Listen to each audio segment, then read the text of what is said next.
like you said in the beginning, these cameras don't like low light. They hate it. Yeah. I look like I have a disease they're going to name after me every time I turn this thing on. Let's come up with a disease that you have. That's what psychiatry. Big nosy or something. That's what psychiatry is. Let's make up a name for Scott has invested in a big lighting setup, but what you're seeing there is a disease. Can't help it. Hopefully he's going to be okay. We've got him out Kickstarter. We're not Kickstarter. What's the other one where they send you money?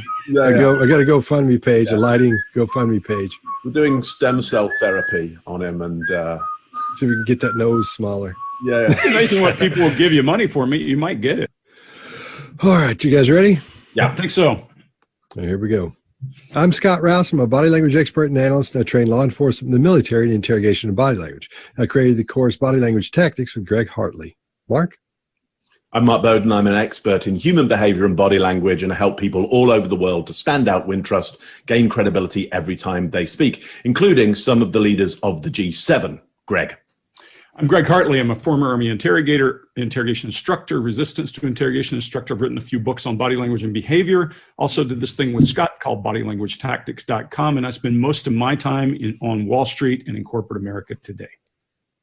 Chase. Hey, I'm Chase Hughes. I'm a behavioral expert, #1 best-selling author in human behavior, and I teach persuasion and influence to the government and the general public. Excellent. Well, today we're going to talk about the debate. I'm glad we all wore coats to add, or jackets to add some decorum to the dumpster fire. Yeah, no kidding. Yeah, so as we go through this, now here's what's going to happen. You may be on the left, and you're going to say, these guys are all on the right. And you may be on the right, and you're going to say, these guys are all on the left. Believe me, we go right down the middle. All we're doing here is telling you what we see. We're not for one side or the other side. We're not for anybody. Politically, we're Switzerland. We could not possibly care less. That's not why we're here. So if you're thinking about commenting, oh, you're a lefty or a righty, no, we're not. Sorry, you can do it. As long as you don't use foul language, you can stay on there. Well, and we hope that all of you are right, and that Soros and the McCanns and Trump and Biden and everybody sends those checks. Yeah, please send those checks. Yeah. All right. So I guess we'll get started. At the top here, let's talk about, let's go over what we thought about, because we're in a time constraint here. So let's go over what we thought about the debate and the videos we're going to look at before we can get started. Greg, what do you think? Sure. I'm going to give you a process. I think Biden came prepared for a fight. He had done a lot of drill. You can see tripwires and his brain turn on and those kinds of things. He was prepared for a fight. But Trump's always prepared for a fight, so no big deal for him. Trump came in trying to slice off the hard left, and I think Biden held off pretty well for the first couple of salvos, and then he got to Green New Deal and taxes and kind of crumbled. After that, he gets to the real fight. And when the real fight starts, he starts to kind of flake up a little bit, and it's not the fight he's prepared for. And he starts to respond with some fight or flight. And when he does, when Trump hits him with don't use the word smart with me, he's not prepared for New York done. He comes at him, and then it starts to fall apart. You start seeing escalation in blink rate and all those things. And then the escalation occurs, and they both go at each other really hard. However, I will say Donald Trump showed some uncharacteristically true body language around frustration in here. And I'll point it out as we get in. But this was the reason it turned into a dumpster fire, is it went from plan to fight or flight. And you can see it. That's my opinion. Chase. I think this whole thing, we saw a lot of preparation, like Greg said, on Biden's part. There was some of these lines that are not characteristic, and the speech patterns aren't really characteristic of his normal patterns. So there's some lines that he knew would set off the audience. And there's a few ways to win a debate. But in the end, whoever typically produces the most emotion in whoever's viewing the debate is the person who will win the debate. But non-verbally, we're looking for a couple of things. We saw Trump more willing to move horizontally away from the podium, taking up a little bit more space. And this moving away from the podium thing is something you'll see people do. This podium is some kind of a protector or a barrier between the audience and me that keeps me safe. And Trump is more willing to move away. Biden took up a little bit less space.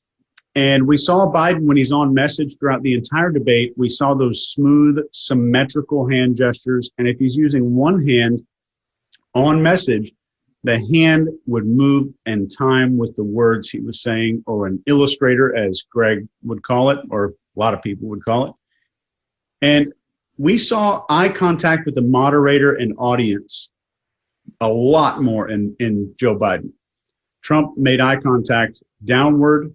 He looked up into the world, so to speak. And we saw Biden, the only one, I think, through the whole debate, was making direct and focused eye contact on that camera to make sure that the message is going straight into the person at home.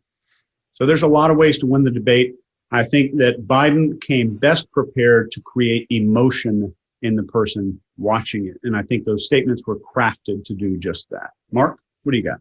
Yeah, so I think I'll look at going forward. We've got more debates to come, certainly another with these two characters in there. What would I be wanting to see from them so that they can move forward in their style and the way they contact the audience? Well, Biden, I would want to see plenty more down the camera and going for symmetry rather than asymmetry. He's so easily knocked off when he's only asymmetrical with his gestures. When he gets symmetrical, he's able to last longer down the camera. So I would be asking him to do more of that. Trump was more involved in attacking the partner on stage, or even, getting involved with the moderator. I would be wanting him to go down the camera even more, because if Biden can really center himself, then he's going to be a real contender, and Trump needs to come up with an extra level in order to contend with that. But all of that said, the thing that needs the most work going forward is the structure of the debate, the physical structure of it. Because the moderator, in the structure that we've seen, has no chance of moderating. They have no power in that physical structure set up. So if they're thinking of doing that next time, they need to rethink really carefully, or we're going to have the same bun fight again, and it's probably going to escalate even more, and it's going to flow out of control. So I would want the moderator standing. I would potentially want those two characters sitting, so they're more dominated, and that way we'll get more of a conversation rather than a supreme argument. Entertaining, a bit irrational at times, but not potentially the debate that some people think they should be seeing or maybe wanted to see. Scott, what you got? This reminded me, the way I felt about it, reminded me of an episode of Downton Abbey. And this woman was having a baby, and she starts to bleed, and she starts to bleed out. And one of the assistants, or the people that work for him, was dealing with all this blood. And somebody looked down and said to him, "How can you see all that, be dealing with this, with what's going on here, all this blood, and have it not, bother you? Why aren't you freaking out like everybody else?" And he said, "Because I was in the war and I saw so much blood that it actually relaxes me." And in the business that we're in, seeing so much blood like we saw in this thing, I hate to say that it relaxed me, but I was at ease watching it, because I understand what's happening, as did we all. And I believe that's why we don't have it where we are headwise with it. And what we're seeing is again a treasure trove of illustrators and manipulators like I've never seen before. This reminds me of one of those battles you have with a troll on the internet, when it goes back and forth. They're never going to know who you are, and it doesn't matter what you say to them. You go as hardcore as you want to, and those are my favorites, as you all know. And nobody's ever going to, nothing's ever going to happen. It's going to go away. That's the way this sounds if you were to write it down and to tell someone what was going on. So we're seeing a couple of people here just going at it like a boxing match. And it's just tag, tag, tag. And some guy in the middle says, let's break it up. Let's break it up. But at the same time, the referee is more like one of those professional wrestling referees, where there's no purpose for him to be there. You're just watching these two guys fuss, and they're not really, when you get down to it, they're not fighting, they're just fussing. And it will be a great study for years and years to come in arguments, and how not to do them, and how to make, usually one person comes out on top and you say, wow, he handled that well, or she handled that well. Nobody handled this well from Chris Wallace to President Trump to Vice President Biden. It was just a big slap fight the whole time, like an 8th grader's slap fight. It was horrible. So, but again, us being used to it, we see exactly what it is, and that's why we can't wait to be talking about this today, because we're going to be able to break it down and show exactly, hopefully, a lot of things that you haven't seen before or didn't think about before. The clips we've chosen, and we've just got a few because there's so much in each one of them, are not filled with the classic things that you're looking for, that everybody knows, everybody saw. Oh, he talked about this, he did this. What about when he did this? We're going to be looking at and studying the smaller things as you go through here. Some of the minute stuff, not necessarily micro expressions, there will be some of those, but the things that we look for as interrogators and body language experts when we're dealing with someone who might be violent, who might have done something they shouldn't have done, that we're trying to prep for. That's what we're going to be looking for. We're going to tell you what those things are. So that's what's going on today. So keep in mind, we're not going huge on these. We're going small. So you'll understand things and you'll hear some stuff maybe you've never heard before. And the most important thing to remember about all this is we're not on anybody's side. We're unbiased.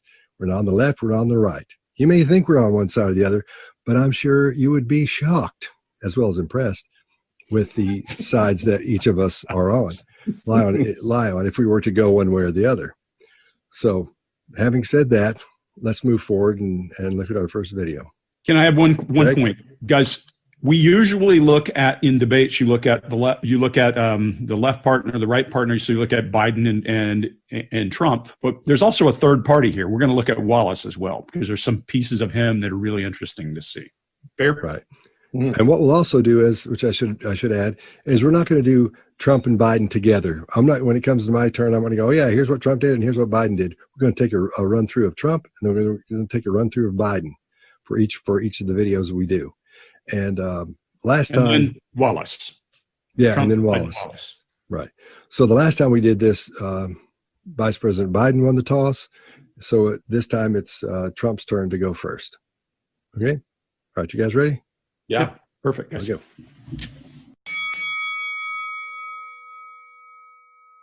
That was the worst part of Obama. Let me ask my question. Well, I'll ask Joe. The individual mandate was the most unpopular aspect of Obamacare. I got rid of it. I'd like and you we to, will protect Mr. people President, with I'm the moderator of this conditions. debate, and I would like you to let me ask my question, and then you can answer your ahead. question.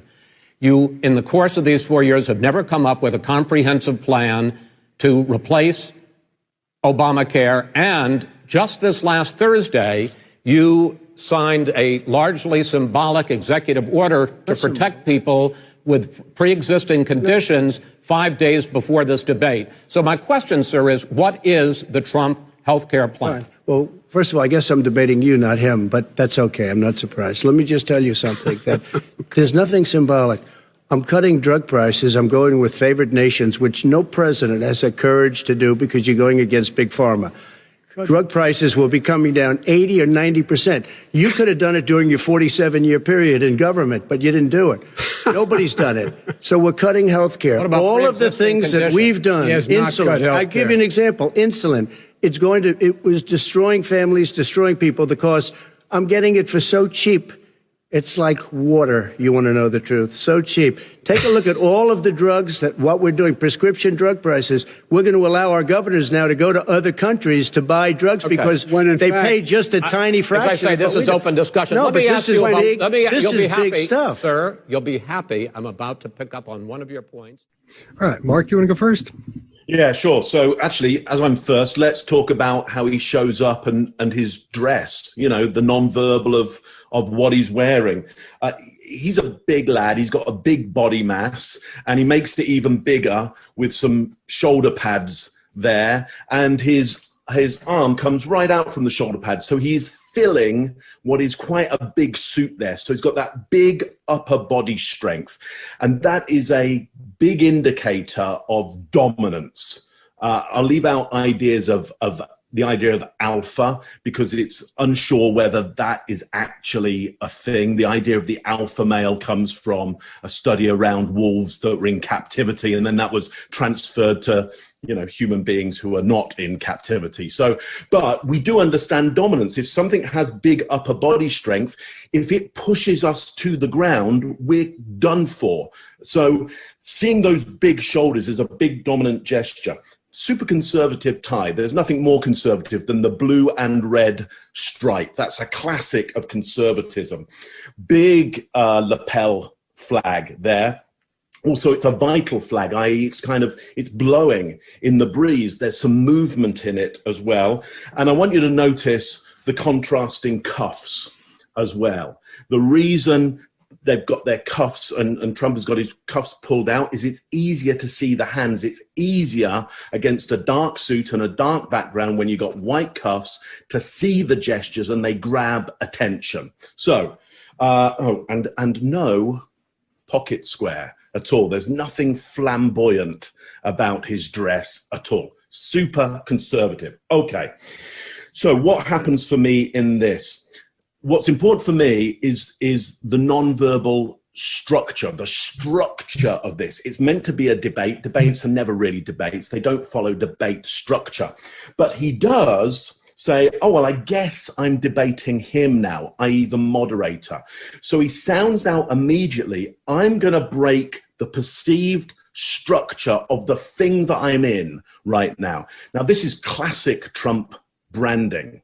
And I dare say there's no great mistake in this. His base feel like they've been abandoned by the classic structures of politics and government. So what better thing to do than actually say, you're going to break the structure that we're in right now. It does play to his base and it plays to his brand. So I thought that was a smart move by him, to use one of his own words, smart move by him to immediately break that structure.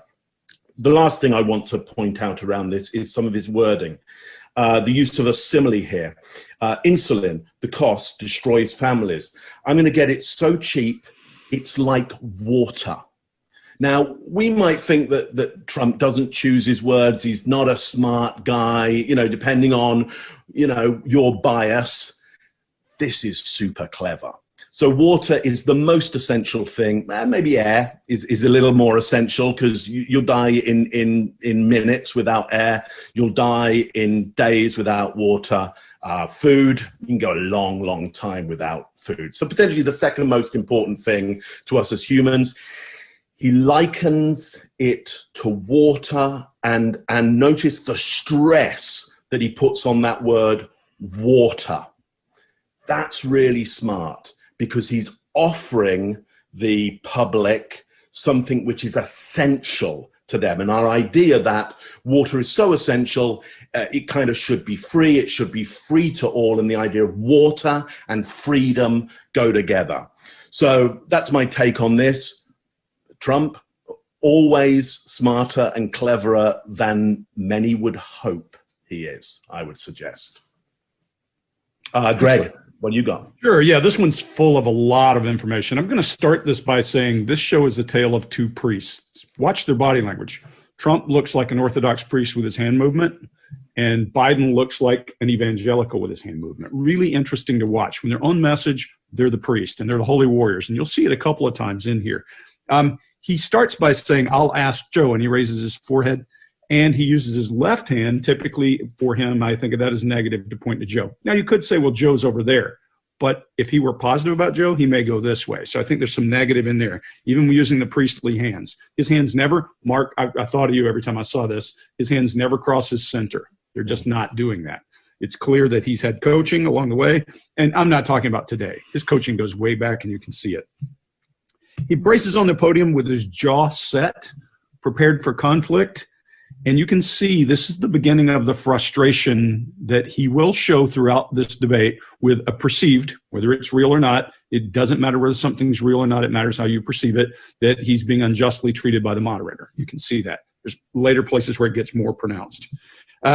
Finally, when Wallace says, hey, let me ask my question, he does a classic New York thing. If you're If you're involved with a New Yorker and you don't know what this means, you should learn. Go ahead. Go ahead says, if you must. The Southerner would say, if you must. He's saying, go ahead. Then he looks over and his blink rate increases when Wallace starts talking, and he does something I call ruffling your plumage. He stands up straight, broadens his shoulders, and shows how big he is behind that podium, clearly sending a message of who he is and that he is the alpha in the room. It's easy to follow. You can see he's frustrated with that. And then he starts illustrating and opposing what Wallace is saying with his head, driving his head down. He licks his lips in ready for retort. And then he goes to some internal conversations, and that's really about him being ready. He's listening. He goes to internal conversations. His eyes go down to the left as he thinks about what he's going to say, and then go back to the right as he's feeling some frustration. And then the concern in his brow goes from up to down as he gets ready for the fight.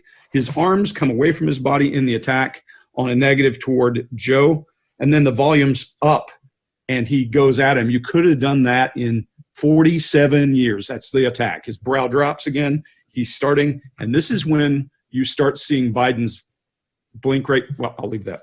And then as Wallace starts to talk, and he says, this is big stuff, he regulates by turning his hand over and pushing down and trying to control Wallace's speech. So here you're starting to see a pattern of frustration. I think he's trying to point out something he believes is pertinent about Biden, and they stop him.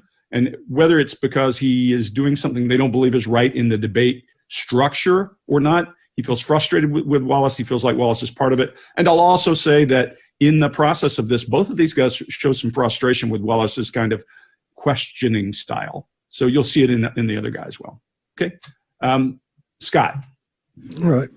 Well, here we see, in what I'm seeing is this: when Trump begins to start delivering, in other words, the answer is loaded. He's ready with it. He's been rehearsing it. We see him as he goes through and he says, the most unpopular aspect of Obamacare. His illustrators are right on the money. They've got to be right on the money each time, because if they're not, that suggests, it denotes, it indicates that you're not sure about that answer, or maybe you've got something else going up there. You're thinking about something else as you're giving that answer. They must land on the money. And we see, like, I'm going to sort of focus on illustrators and regulators during this because there are so many of them. Another thing we see is a small grimace of anger, as when he says, when Chris Wallace says, just this last Thursday, you signed a marginally symbolic executive order to protect people with pre-existing conditions. That's when you see it. And you'll see him do that classic thing where he goes, and you see this little grimace. It's not a micro expression because you can see it really well, but that's what pops up. So he doesn't like what's going on. He feels like he's under attack from Chris Wallace as well. Also, as he goes through this, he's not doing what you would usually do if two people are fighting or two people are fussing, as Trump delivers. Because what he's doing is he's decided, I'm going to give this answer. This may not go perfectly with what the question was, but this is the answer I'm giving. And as he goes through, he doesn't try to talk over Chris Wallace. He just keeps giving his answer. And although Chris Wallace is flailing around and saying stop, slow down, and all that, and then Biden, says a few things as well, he keeps delivering his answer to make sure he gets that answer out. And as soon as he gets that thing answered, you see him go back, and he almost goes to a rest as he goes back to his form there behind the podium. Chase, what do you got? Well, you guys covered just about everything there. In this little bump that Trump does as he's hearing the question, he knows how to answer. He knows how he's going to respond. The first time I ever saw this described was I was about 19 years old. I was watching a news channel, and Tanya Ryman was analyzing a debate. And one of the guys did this. This is one of the first body language things I learned, and I learned it from Tanya. And she called it a postural bump on TV. And this little postural shift is someone kind of just cocking the gun. They're getting their body ready to go. They have everything prepared, and they're on message. I think he specifically wove in this quote about big pharma to win over the other side a little bit. And I think that was excellently crafted. One more thing is the closer his fingers are together, the more certain he is of the message. So if he starts to get a little vague, he'll say, we've got this, this, and this, and most likely, next month we're going to have this. And you'll see the fingers start to spread apart. And that's a great one to watch for with the rest of the debates and the ones coming up here. And when I was in preschool, my teacher's name was Miss Kennedy, and she had a little sparkly tube that we would have to pass around, and that was called the conversation stick. You had to hold that to be able to talk. And I think maybe we need one of these in the next debate. Yeah, I think when I was in preschool, my teacher's name was Methuselah or something. I don't remember. Yeah. All right. Yeah, this is a handful. Okay, so you guys are ready for Biden? Good. That's great stuff. All right, here we go. All right, Chase, what do you got? We see some masterful training here in that there are some key phrases that he's interjecting here. And he's interrupting a little bit, not as much as Trump did, but he's interrupting a little bit and showing us that he hasn't cut health care, and he'll throw it in there. And I think this laugh that we're seeing is some of them, especially the first laugh, was late. It was kind of a delayed response, and I think that's a result of training. And I think his coaches are telling him, which is effective, the more you look at Trump while he's talking, or the more you look at Trump while you're addressing him, the more credibility you're going to give him on cameras. So he's looking away. Even when he's speaking, he's not necessarily directing a lot of his words towards Trump, and he's trying not to look at Trump while he's speaking. And I think it's effective for letting the viewers know what he thinks about Trump, and maybe by association what they should think about Trump. And the recurring theme here is that we're seeing him take up a little bit less space, and I think he's referring to his notes, or he's looking down, and that is his theme. In any kind of stress response, we see him looking down. In Trump's stress response, we see him back away. He's creating space and creating distance, but Biden is becoming a little bit smaller here. But I think those little key phrases that he's throwing in here in the middle are effective for him, and they are effective in persuading the person that's watching, which is where he is directing all of that towards the people who might be confused about voting, where Trump is directing everything primarily towards his base. Scott, what do you got? I think what I'm seeing here, and I'll take this part of it. When we see Biden, he's standing like like I think Mark would show him to stand. And he's standing exactly like a pro would stand. He looks like a president. He looks like he should. He comes out, his arms are straight, his suit is together, man. And he speaks slowly. He gets his point across and everything. His hands at this point on the podium are relaxed his arms are straight as he's doing that. And as things go along, his arms they straighten out even more. So they're almost all the way straight as he makes sure he's got a grip on that podium. The grip doesn't come into play yet, but it will in a few minutes.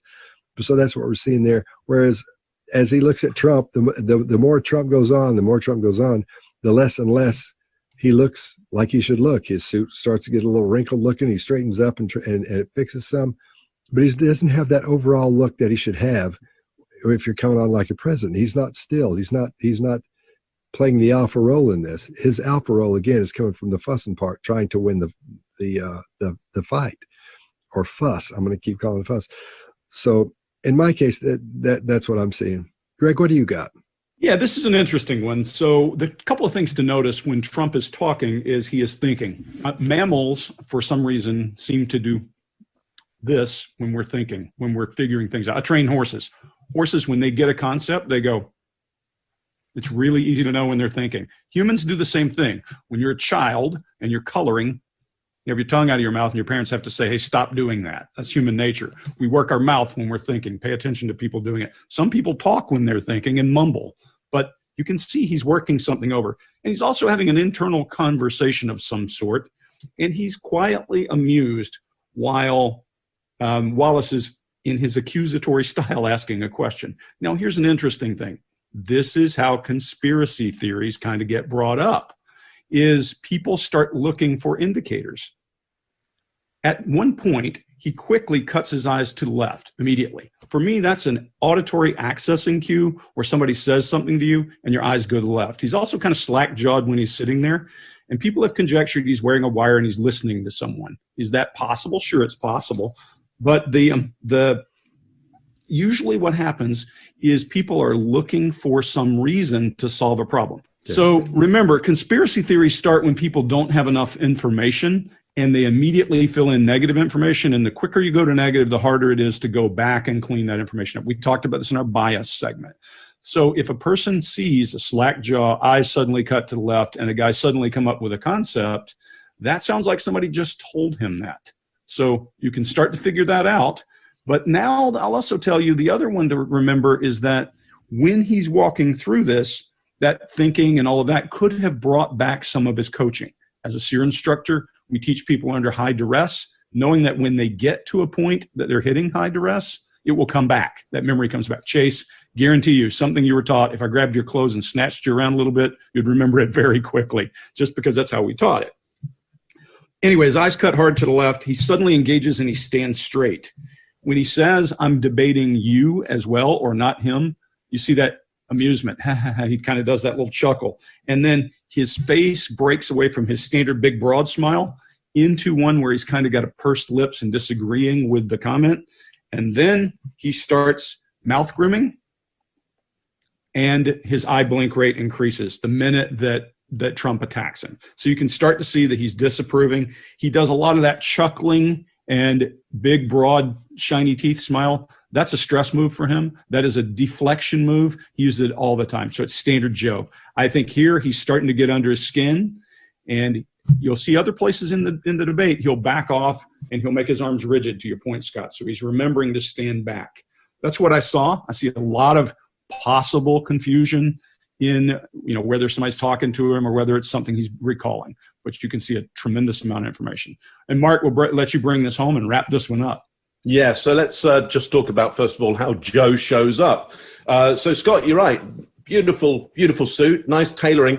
However, what happens is the shoulders are too built up in my view, which means when it starts to wrinkle here, you see that his body frame is way more slight than the suit is. It's trying to produce more upper body strength than he actually has in his bones, essentially. So he starts to look a little bit weaker in the frame, or slighter in the frame, as his arms come up into what I would call the passion plane. He gets more excited. It actually makes his top half look a little bit slighter, a little bit weaker.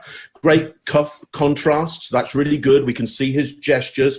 Let's talk about the pocket square. He's wearing a pocket square. It's got 3 little peaks on it. That's what we call a crown fold. So there's something very regal about putting a pocket square in like that, with the peaks of a crown on it. It kind of says, well, I'm aristocracy, I'm a little bit better. My point would be that doesn't really play to the people you might be wanting to change the mind of. Look, whether you're left or right, the people who vote for you are always going to vote for you. They're never going to change their mind. They're voting for an ideology, not necessarily you. You are the avatar of that ideology. You're looking to swing some people, not at the extremes. You'll never swing those at all.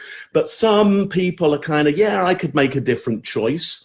But you've got to play to that audience. You don't sing to the choir. You have to bring them across.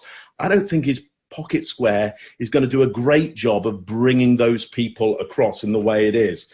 Though they may have been looking for a kind of a jagged tooth look to it, potentially, a bit of a bite to it. All the same, it's silk. Silk doesn't bite that well. And then we have with that the candy cane tie. It's a little bit frivolous. It's a little bit light. Certainly wouldn't be the way that I'd have advised him. Now, so I got another contention with his team who are advising him. I think everybody's right saying that laughter is a little bit late. And I think you're exactly right. He's been told, hey, laugh at what he says. But that's what Hillary did in the last debate. She tried that tactic and it didn't work so well for her. So I wouldn't be trying to play those tactics at all. And what tends to happen is if he's not laughing, he's looking at Trump and doing nothing. So he's just giving him focus. He gets it right when he comes finally down the camera, but then he goes deadpan and nothing happens. And that would be the point, to show some emotion to that audience. A very simple shake of the head at the audience, looking them will get them to mirror that emotion, because that's one of the things you're trying to do. I think, as Chase was saying, you look down that camera and you give the audience emotions to follow, so they can have an emotion, an opinion, and an idea about your opposition. I don't think he's getting the best help he could around some of this. Yes, a lot of training, but not super well thought out around some of that detail. That's what I've got on that one. So, Mark, you're not getting the check? Yeah, I'm not getting the check. This is an advert for me. Like, you've still got time. You've still got time to send me a check, okay, and I can help. At the moment, no check, no help. I got a line about that pocket square. Well, tell us about your pocket square there, Mark. What about yours? I'm terrible at pocket squares. I got a mate, Nick, who's Italian, and every time he sees me with my pocket square, he like takes it out and he does it, and he like goes, "Here's how you do it," because I literally I stuff it in and it disappears down as well. I'm terrible with this. As a kid, I used to work in menswear. Like, I think from the age of I believe it. I had a Saturday job. I believe if I went to the beach, I believe one day if I go to the beach, like I told you guys, I'm a member of the Great Indoors, so I don't go to the beach much. If I took my shirt off, you could see my heart like a newborn fish. But if I were to go to the beach, I think we'd be there 30 minutes, and Amber would say, "Look at that guy out in the water. He's wearing a suit." And I'd be like, "Hey, shit, that's Bowden." Yeah. You wear them everywhere. Hello, everybody. I'm just. That was the worst part of Obama. Let me ask my question. Well, I'll ask Joe. The individual mandate was the most unpopular aspect of Obamacare. I got rid of it. I'd like you and we to, will protect Mr. people President, with I'm the moderator of this conditions. debate, and I would like you to let me ask my question, and then you can answer your ahead. question.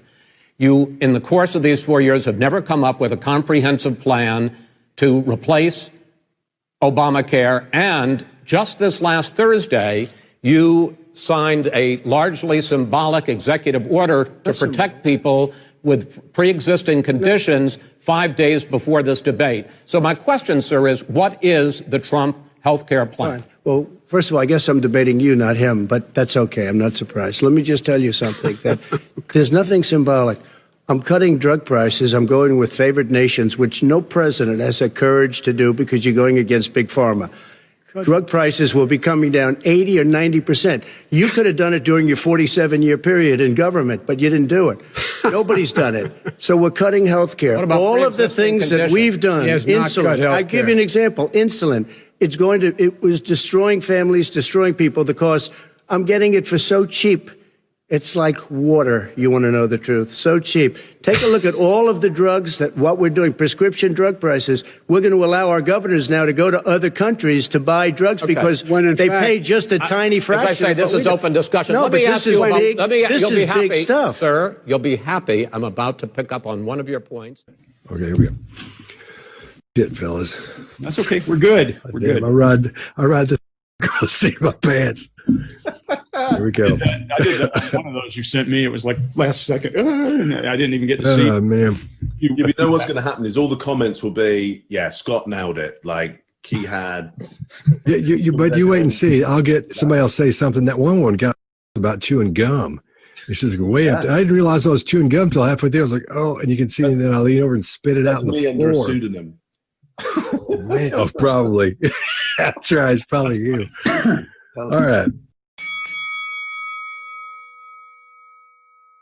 You should go out and vote. You're in voting now. Vote and let your senators know how strongly you feel. Vote now. Are you going to pack the Make court? sure you, in fact, let people know He doesn't want you're a to answer the senator. question. I'm not going to answer the question Why wouldn't you answer that because question? the question you want to put a is lot of the new question Supreme Court is justice, the radical question, left. Will you shut up, man? Listen, who is on your list, Joe? This Who's is on your so list? right. Gentlemen, I think This we've is ended so this. He's going to pack the unprecedented. court. Here we go. Greg, what do you got? Sure. This is what I call Holy Warrior. This is, remember I said Tale of Two Priests? This is Biden the evangelical. He's on. The interesting piece is this is a redirect from being asked, will you stack the court? and he did some rambling, well, whatever it is, now you people vote, vote, vote. And I call that insulation with your constituents. So I'm insulating myself from the issue by saying it's not my issue. This is about the people, and the people need to vote. And every politician does this at least once. I've watched them do it. I've seen Trump do it. I've seen all of them do it. But he's insulating himself I call it insulating yourself in the holy robe of the voter. That's what they're doing. You can't attack them without attacking the voter. And he goes into if you go look at a picture of Billy Graham illustrating with one hand, he looks like Billy Graham. However, and his brows are up, his tone's up, his cadence is up, he's preaching. However, Billy Graham doesn't usually get a heckler, and he does. So off from the side, there's this voice saying, tell him what you're going to do, Joe. Are you going to do it? And really with a cynical voice. So he starts to get frustrated. If you look at the corner of his mouth, start to come down, his teeth get exposed, and then he looks like Billy Graham with a heckler. So he starts to get really frustrated, and then he repeats the questions, likely having been taught this under stress, that if you repeat the question, it gives you room, and then you get a chance to relax. But it's not working for him, and you start to see the fight or flight kick in, and this is the beginning of him losing control and this thing escalating. Trump came ready for the fight. He came ready for a fight, but not Trump's fight. So you can see it walking down. Then he goes brow down, and his thinking brain turns off, and his angry cat mammal brain turns on and says, shut up, man. Game over. Now he's on Trump's turf. He's in a different place than he came prepared for, and we'll see where he go. Then finally, he takes the high ground, braces, and tries to go back to being Billy Graham. That's what I got. Long-winded, but Scott, what do you got? I thought this was really interesting because the more Trump gets into his head, the less his illustrators hit on the money. And as he's talking, he says some really odd things, and his wording is odd. He's got his answer is loaded. By that I mean he's got it. He's practiced it. He's rehearsed it, but he hasn't rehearsed it with somebody up his hind end the whole time they were doing it, without the stress on it. We talked earlier today, Greg, about stress and learning under stress, and Chase, where we talked about what happens there and how you can recall that situation easier. He had no stress when he was learning this answer to this. So he said the word usage and delivery is really odd because he says, "You're in voting now." I don't know what that means. And he said, and then he talks about, he says, make sure you in fact let people know, and then to pause, your senators. I think as he goes along, he's trying to remember, again, like Greg was saying, as he's coming in for Trump's coming in for the attack, he's trying to keep everything straight. You know, he's an older guy, so it's going to be a little tougher for him. But he can't get that answer out because he's confusing him. He's coming in and just stirring things up while it's like trying to thread a needle while somebody's setting off firecrackers around you. Is what's happening there. Then we see in his face, we see disdain a couple of times or contempt. And we see it right in here, but it's on, as you're looking at him, I guess it'd be on this side, I guess is what y'all would see, on his left side, or right, yeah, his right side. As he's talking, the more Trump gets in, you'll see that pop up just a little bit. It's subtle, but you have to see it. I'll go back and grab a thing of it, like Mark is doing little short clips for Instagram and Twitter. And I'll let you see, and I'll show you what I'm talking about on that, because that pops up because he's starting to get mad. He's starting to get angry. Trump's in his head at this point. Chase, what do you got? In the military, we have a phrase. I did 20 years, and this is every time we do training. It is train how you fight, because you're going to fight how you trained. And we could tell this was not rehearsed. This was well rehearsed without stress. So military training does stress you way out for all this stuff. It's not only you have to be able to shoot a gun, you got to be able to shoot a gun with a face full of pepper spray. There's sand in your uniform. You just ran a mile. There's a guy screaming in your face, and you're going to fail an entire course if you don't make this one shot. So, and that's inoculation. They call it stress inoculation. And I very much believe that he was on message. We saw those hands come up together. They were on message. And the more he got interrupted, the less his hands matched the beat of what he was saying. And we saw that sentence kind of fall apart. And that's, we'll probably all say, give or take the same stuff here. And I'll pass it to Mark. Yeah, so I got to agree with everything said there, especially the stress testing thing, okay? And when I work with a politician, we absolutely stress test. It's fine to have your messaging, that's fine.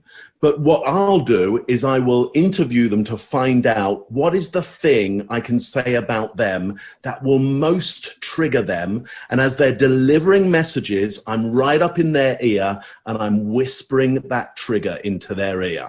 And they have to learn how to manage that aggression, that anger, that subjugation that might come up with that message being put in their head. Sometimes we'll get two people doing different messages in the ears. Without stress testing it, you got nothing because you don't know your physical countermeasures. Here's the problem for Biden. He goes symmetrical. It goes asymmetrical, first of all, and he shouldn't be. He should be going for symmetry every time because it blinkers you and it gets you focused down the camera. So every time he goes symmetrical, easy to knock him off. He's got Trump talking in his ear, and we can see very, very quickly, it cascades into word soup for him. I have no idea what he starts to talk about. Intelligent guy, but easy to knock off.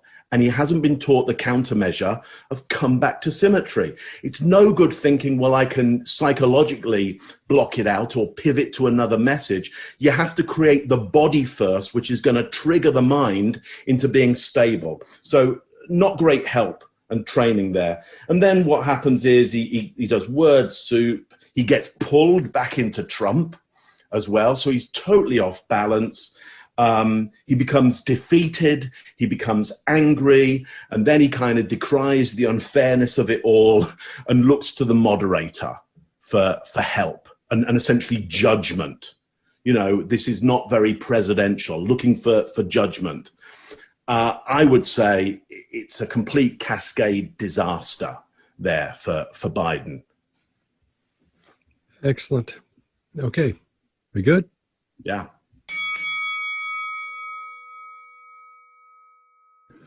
All right, Mark, what do you got? Yeah, lovely. So I mainly want to feature on this dig gesture that Trump does. And it's a classic for him. He does it quite a lot. In the previous video we saw, he did that gesture on protect people. And it just comes down. He goes, protect people. You know, he's enforcing that idea. He's digging in on that idea. In this one, he does what I would call a psychological gesture, which is it has an idea in it about what's happening in his mind or what he wants people to think in their minds. And he does an uncovering gesture. He scrapes away the surface dirt from this. And I think the surface dirt he wants us to feel like he's scraping away is the idea of radical left. And that Biden has some dark motives of putting a radical left in the Supreme Court, and he's taking off that dirt so that we can see underneath what he's really trying to do here in his mind or his base's mind or in his party's mind. So look out for that one there. The other thing I want to put out there is just the repetitive badgering rhythm and tone. Yeah, if you really want to annoy somebody, just say the same short sentence again and again and again. It's like a pestering child. And we often call that primal cadence. So this repetition that you're getting is the pestering child primal cadence. And it is enough to cause any parent to buy the candy at the supermarket checkout. Yeah.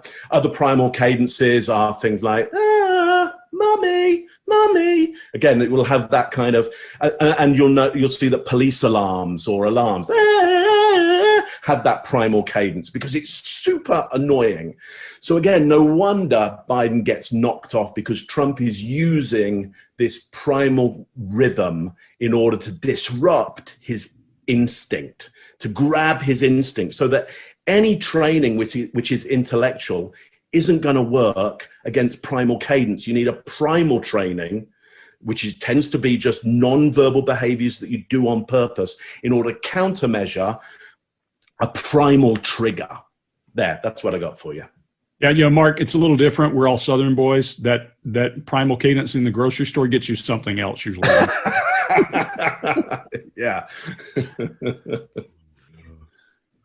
Chase, what do you got? Well, we see a guy here who is highly charismatic. Biden is very charismatic. You don't stay in office that long without having some serious charisma. He's obviously socially intelligent. He's a very intelligent guy. And Trump's team have no doubt gone through 40 some odd years and picked out every moment that this guy was knocked off balance. And they said, this is the thing that caused it. Here's the sound. Here's the tone. Here's the exact cadence that caused everything. And as Mark said, back in the day in this influence training and stuff, they used to call this the voice roll technique. And he's using that here. And I think that Trump had this prepared for who knows what. All these scripted, few really short, punchy lines. The moment he sees Biden look straight at the camera and gets very serious, he knows there's a very solid point coming out. He drops those right away and just keeps hammering and hammering. And it looks to be very effective here because it was a decline, a very quick decline here. And we see him just telling Trump to shut up at the end, where I think that's characteristic Biden. Same guy who said he wants to beat up Trump or challenge a guy to push-ups. So that's his default behavior. Extremely smart, but they figured out this is the trigger to get him off balance. But he probably had a great message there. He was looking at the camera and he probably had a great, wonderful message to give out, but it was disrupted with some very sharp, calculated techniques there. Greg? Yeah, I'm going to take him down whole body. I'm going to say, look at his face. He's doing classic Trump regulators, doing all kinds of stuff with his face, kind of, making faces at Biden, trying to bait him in that way. He's using language, many things, far left. Are you going to answer Joe? He's not going to answer the question. Just all of that rhythmic attack. His eyes, he will make eye contact, hard eye contact, and then back to the camera. So he's trying to create this draw from from Biden back to the audience on the camera to say, look at him. He's not answering the question. And then his voice, to your point, that primal, that poke. And then finally, he's doing something. If you don't think he's engaged and knows what he's doing this body surfing thing like he's playing pinball. And that's his brain punctuating its thoughts as he's batting this thing back and forth. So really good indicator of what he's thinking. He knows what he's doing. And he's also waiting, I can guarantee you, for that little snap that he expects to come from Biden. And then it's on. Scott, what do you got? Wow. All right. Well, my thing is more, again, going back to the fussing.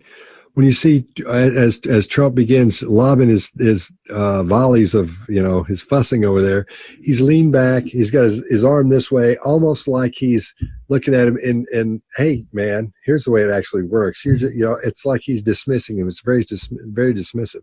So I think he's braced though at the same time. So he's ready for that. He's in attack mode, but as he goes into attack mode, he's pushed back some, but at the same time, he keeps his arm forward as he's lobbing his bombs over that way to attack. And then after what all you guys have said, I got nothing after that. You left me with nothing. That's a good one, guys. Very, very good one. Yeah. Great. You should go out and vote. You're in voting now. Vote and let your senators know how strongly you feel. Vote now. Are you going to pack the Make court? sure you, in fact, let people know He doesn't want you're a to answer the senator. question. I'm not going to answer the question Why wouldn't you answer that because question? the question you want to put is a lot of new Supreme Court justice, radical left. Will you shut up, man? Listen, who is on your list, Joe? This Who's is on your so list? right. Gentlemen, I think This we've is ended so this. He's going to pack the unprecedented. court. No, stood up the answer to and the he question is no. threatened Ukraine. No, sir. With $1 billion, if you don't That get rid of is the absolutely you know what, you're- wait, not stop. You're true. on tape doing it. You're going to You're on have tape. True. Gentlemen. I hate to raise Chris, my voice, he's but on it seems tape. to be, why should I be different than the two of you? So here's the That's a deal. good point. We have 6 segments. We have ended that segment. Can't hear you. I was hoping you guys were going to nod with me and just let Scott talk for a minute. Oh, where are you going? You were pontificating. You were clearly. I was on, man. This one I got. This is obvious. I've watched it one time, and I'm going to tear it. All right, ready? All right, here we go. All right, Greg, what do you got? Yeah, this is a good one where Chris Wallace is wishing for the days of his father or Walter Cronkite, where they had some kind of authority, and if they went like this, Trump would have said, but there is none of that authority. I was having a great conversation with a guy yesterday who said exactly that. The fragmentation of the news industry has taken away the most trusted man in the world was Walter Cronkite. If he said, Mr. Trump, please be quiet, he probably would have been. That's not the case anymore. So this guy's power comes from regulators and that kind of thing. And an interesting couple of things. He doesn't know how to use a regulator because that means stop. This means punch me in the face. This means I'm helpless.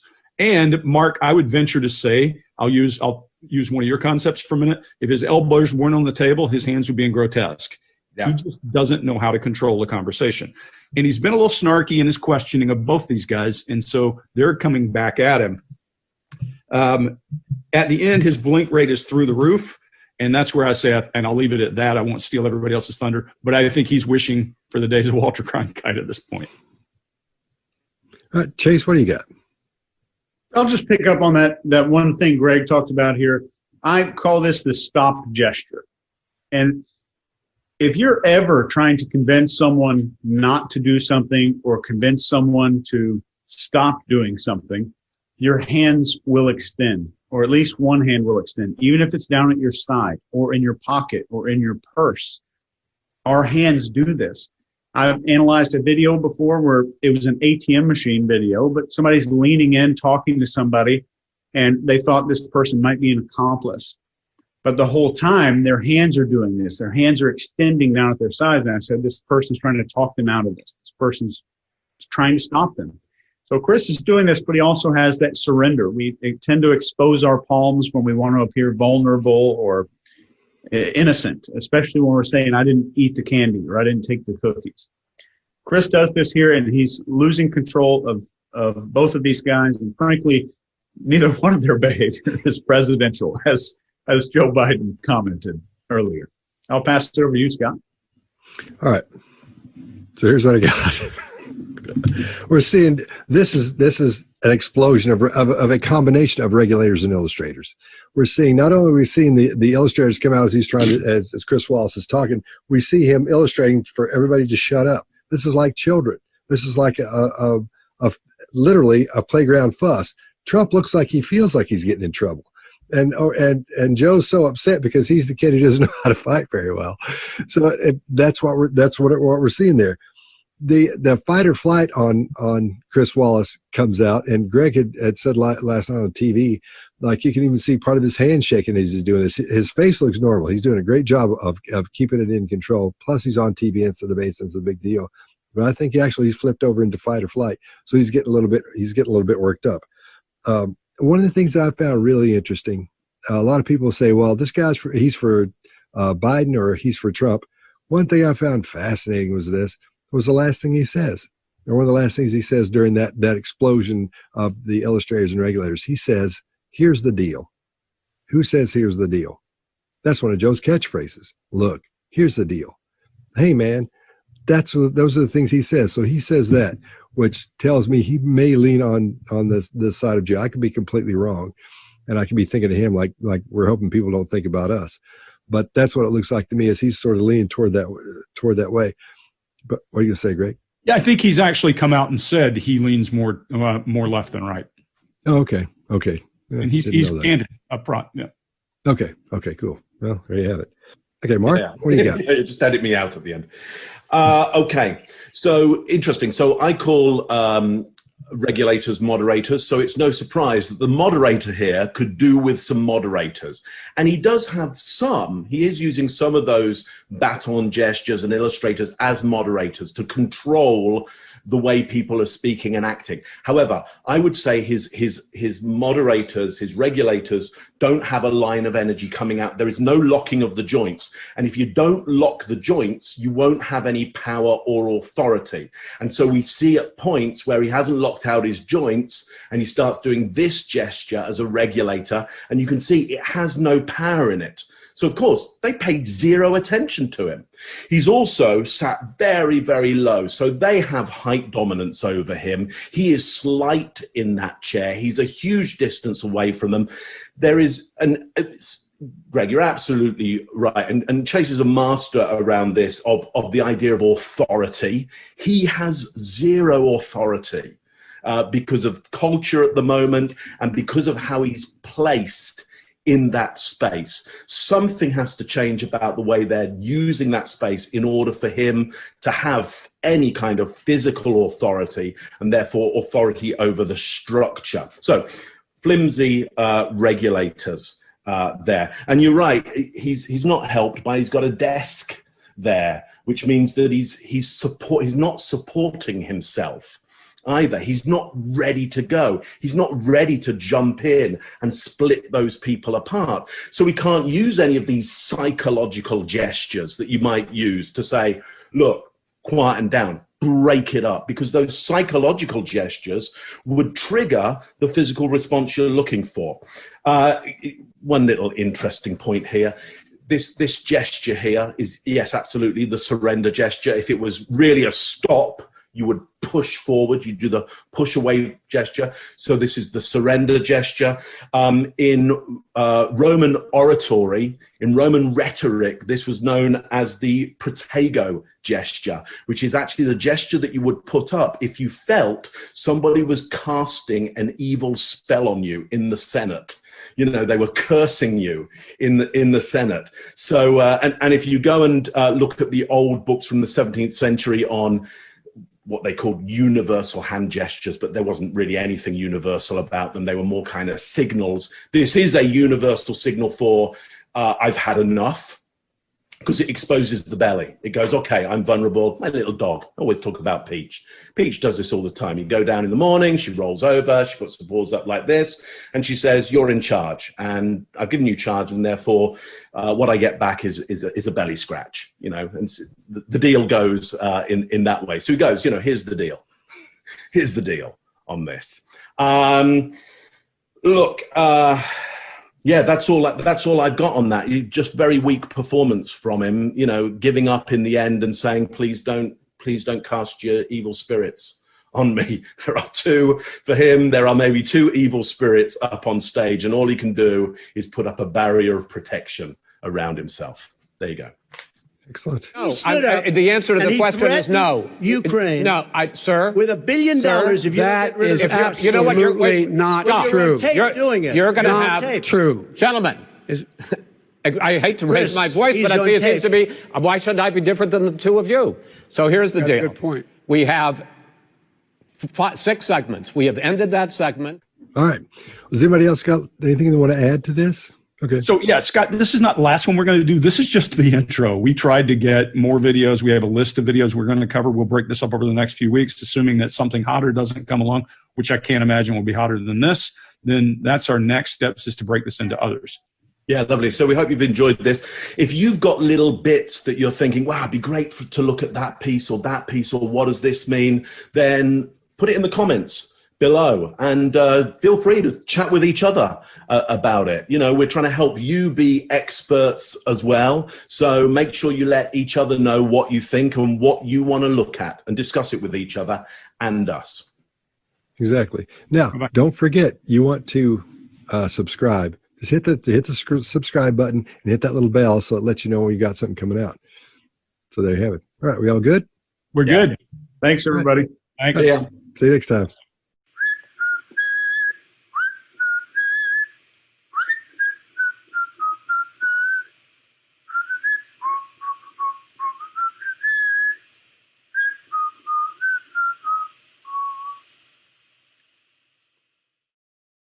Dice, no, váyase de la 11,